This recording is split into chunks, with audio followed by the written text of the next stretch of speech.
Our next video is following the peroneal nerve. So we've done the sciatic nerve, we followed the tibial nerve through, and now we're going to follow the peroneal nerve. The peroneal nerve divides into the deep and the superficial peroneal nerves, and we're going to track that over here. So if we go to our volunteer again, so as we saw the sciatic nerve come down into the popliteal fossa, it divided into the tibial and the common peroneal nerves. The common peroneal nerve goes laterally, as we can see over here. And as it goes laterally, it goes in between the biceps femoris and the lateral head of the gastrocnemius. It then winds around the neck of the fibula. So if you can come to your side, and we can see it go around the neck of the fibula, where it is prone to injuries with fractures or contact injuries. The common peroneal nerve then divides into the deep peroneal nerve, as we can see over here. If you could turn around a little bit more for our audience.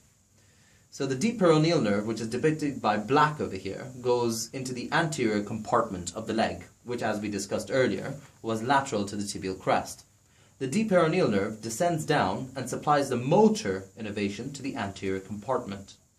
This leads to dorsiflexion of the ankle. So if you can kindly do that.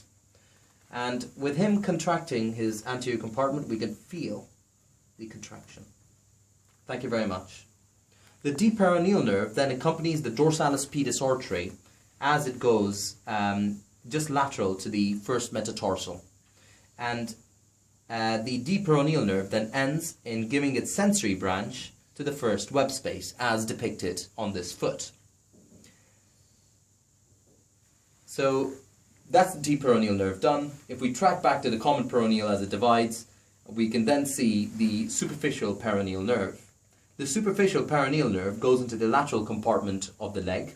It supplies the motor innervation to the peroneus longus and brevis muscles. This leads to eversion of the foot, which our volunteer will demonstrate. And we can feel the contraction of the peroneal muscles there. Thank you. The superficial peroneal nerve then descends inferiorly and comes out anteriorly to give off some superficial sensory nerves to the dorsum of the foot. Important to note over here is that most of the dorsum of the foot is actually supplied by the superficial peroneal nerve. And you can see that there's only a very little segment that's supplied by the deep peroneal nerve.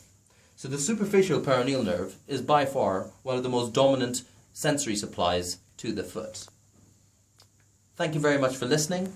After this video, we're going to be reviewing the sensation of the foot, which is quite a complex and difficult concept to grasp. So please look forward to our next video. Thank you very much.